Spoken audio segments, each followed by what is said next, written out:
Hello mister Chandrasekhar. Just half an hour back. വിസിയെ കൊണ്ടുവരുന്ന അറിഞ്ഞിരുന്നെങ്കിൽ ഞാനും കൊണ്ടുവരുന്നല്ലോ. നിർബന്ധം പിടിച്ച എന്ത് ചെയ്യാൻ? അല്ല എം ഡി എത്തി അറിഞ്ഞില്ല.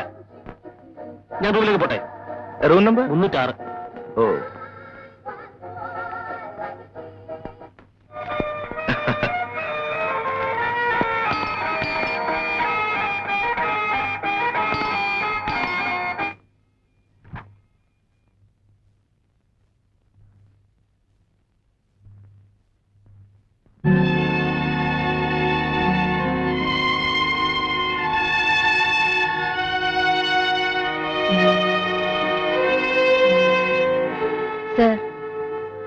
ഹലോ.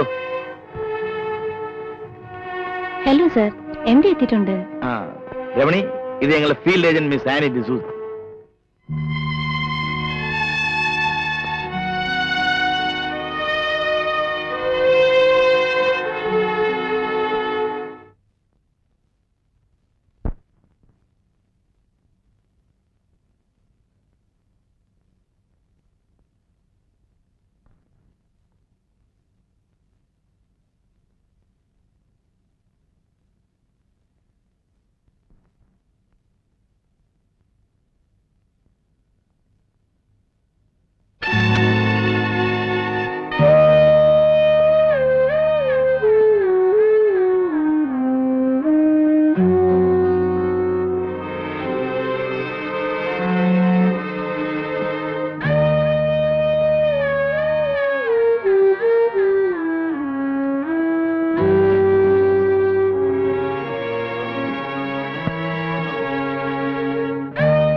ഒറ്റയ്ക്കല്ലേ?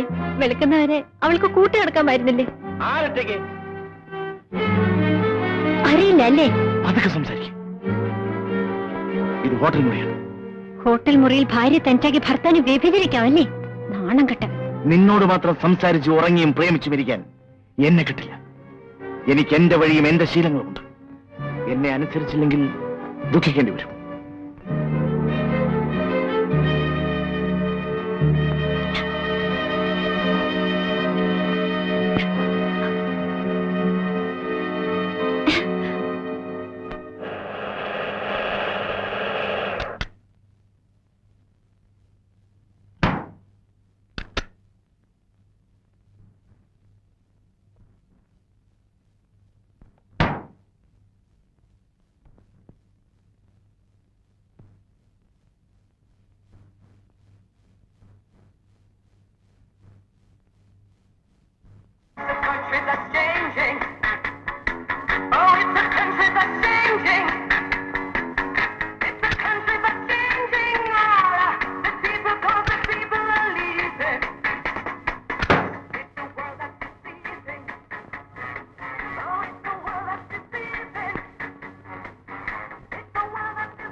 എടുത്ത കൈ കടിച്ചിരിക്കുന്നു. ഇതിലും എല്ലാ കാര്യത്തിലും നീ തന്നെയല്ലേ ജയിച്ചിരിക്കുന്നത്.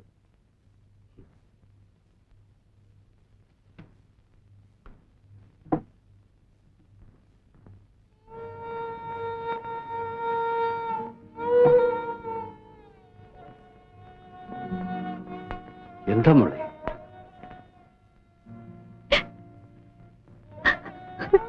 എന്താ മോളെ?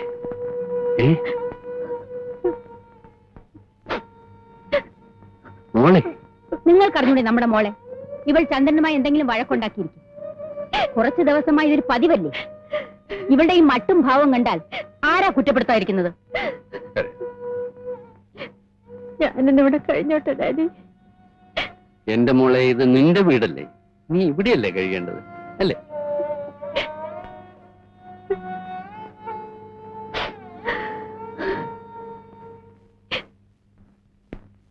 Sari, take it easy. കരയാതെ വരും.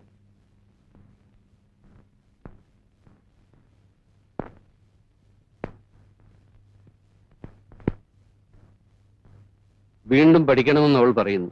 എന്താ ചന്ദ്രന്റെ അഭിപ്രായം? ശരി, പഠിക്കട്ടെ. കോളേജ് തുറന്നിട്ട് 1 മാസമായില്ലേ? ഇനി ഇവിടെ എങ്ങും അഡ്മിഷൻ കിട്ടില്ല. തിരുവനന്തപുരത്തുള്ള എൻ്റെ ഒരു സുഹൃത്തിന്റെ ഏർപ്പാടിൽ അഡ്മിഷൻ ശരിയാക്കിയിട്ടുണ്ട്. പക്ഷെ അവിടെ ആവുമ്പോ ഹോസ്റ്റലിൽ താമസിക്കേണ്ടി വരും. ശരി, ആയിക്കോട്ടെ. അല്ല, ചന്ദ്രന് എതിര് പറയില്ലെന്ന് എനിക്കറിയാം. ഞാൻ ഉറങ്ങട്ടെ.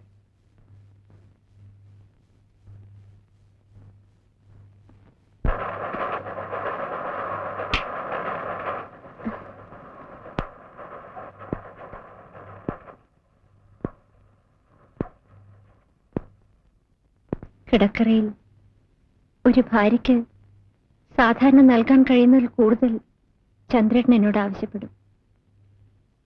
ബലം പ്രയോഗിക്കുമ്പോൾ ചിലപ്പോഴൊക്കെ ഞാൻ അനുസരിക്കാറുണ്ട്. എന്നിട്ടും എനിക്ക് എതിർക്കാതിരിക്കാൻ കഴിയുന്നില്ല.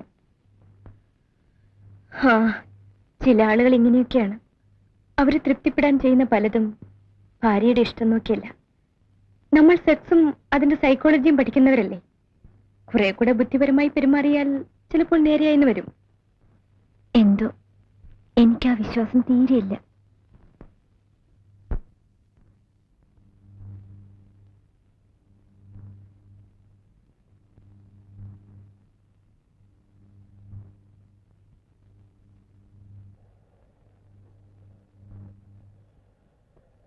എന്നെ കുറിച്ച് പ്രദീപ് ഒന്നും പറഞ്ഞില്ലേ?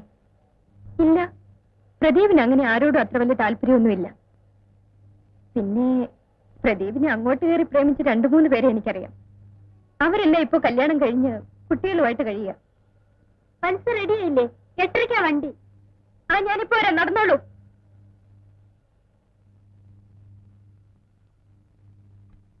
കത്ത് വന്നില്ലായിരുന്നെങ്കിൽ മോളെ തനിച്ചു വിട്ടിട്ട് പോയില്ലായിരുന്നു. മറ്റന്നാ വരാം. നാളെ തന്നെ വന്നോളി. അമ്മച്ചി വിടില്ല. കഴിയുന്നതും വേഗം വരാം.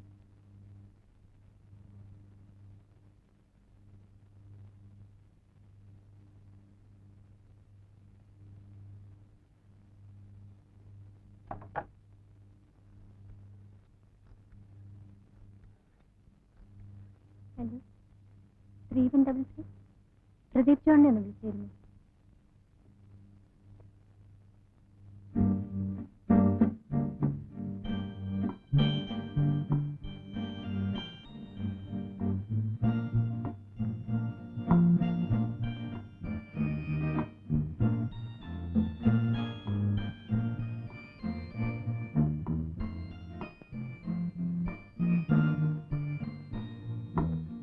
ഉടനെ മടങ്ങാനാണെങ്കിൽ പിന്നെ എന്തിനാ ഫോൺ ചെയ്തത്? വിരോധമില്ലെങ്കിൽ കുറച്ച് സമയം ഇങ്ങനെ നടക്കാം. പിന്നൊരു കാര്യം, ആളുകളെ തെറ്റിദ്ധരിപ്പിക്കുന്ന വിധത്തിൽ മുഖം വലിച്ചിട്ട് വെക്കരുത്. എന്താ?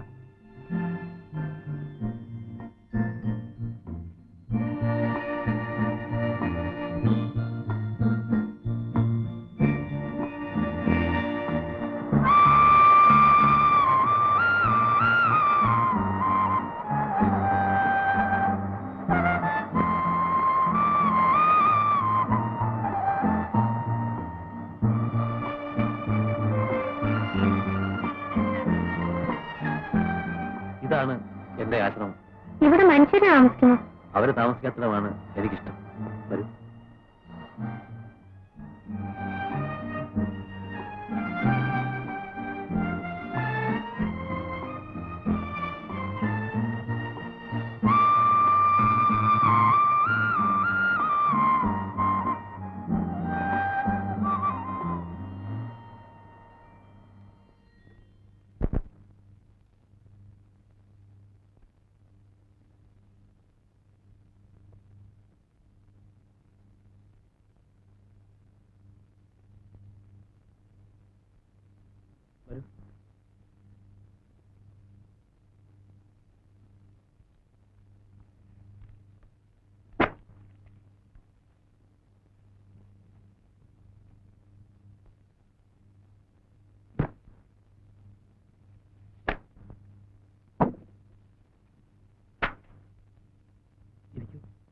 എന്തിനാ ഇത്രയും വലിയ ഫോർമാലിറ്റീസ്?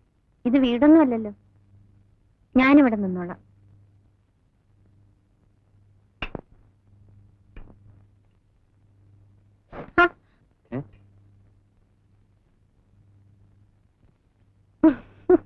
കവിയുടെ ആരാധകരായിരിക്കും ഈ ഓടുന്നത്. പാറ്റയും എലിയും പെരിച്ചാഴിയും എന്റെ രാത്രിയിലെ കൂട്ടുകാരാണ്. എത്ര നാളായി മുറിയിൽ കിടന്നിട്ട്? ആരാ ഇതൊക്കെ ഇത്ര കൃത്യമായി ഓർത്തിരിക്കുന്നത്? ഇരിക്കൂ.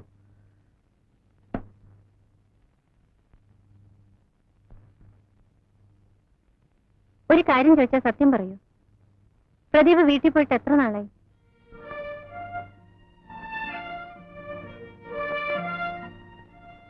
എന്താ വീടിനോട് ഇത്ര വെറുപ്പ്? ചിലർക്ക് വീടൊരു സ്വപ്നമാണ്, ചിലർക്ക് തടവറയും. വീട് എനിക്കൊന്നും ഒരു ശ്മശാനമായിരുന്നു. എനിക്ക് തിരിച്ചറിവായ നാൾ മുതൽ അച്ഛനും അമ്മയും തമ്മിൽ ശത്രുക്കളായിരുന്നു. ഒരവധിക്കാലത്ത് ഞാൻ വീട്ടിൽ ചെല്ലുമ്പോ ചോരയിൽ കുളിച്ച് ബോധമറ്റ് കിടക്കുന്ന അമ്മയെ കണ്ടു. അച്ഛനെന്നും ക്രൂരനായിരുന്നു. അമ്മയുടെ മരണശേഷം അച്ഛൻ പണം തരും, കടം വീട്ടുന്നത് പോലെ. വിവരങ്ങൾ അന്വേഷിക്കും, ഒരു യന്ത്രത്തെ പോലെ.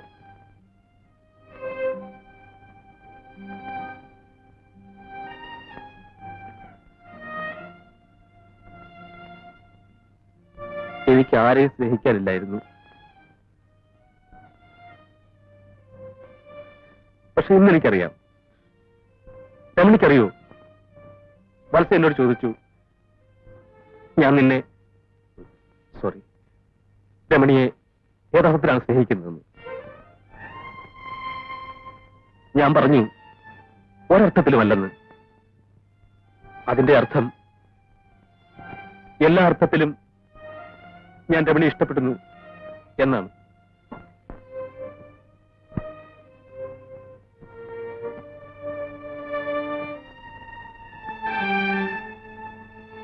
സ്നേഹിക്കാൻ കഴിയാത്ത അവസ്ഥ നരകമാണ്.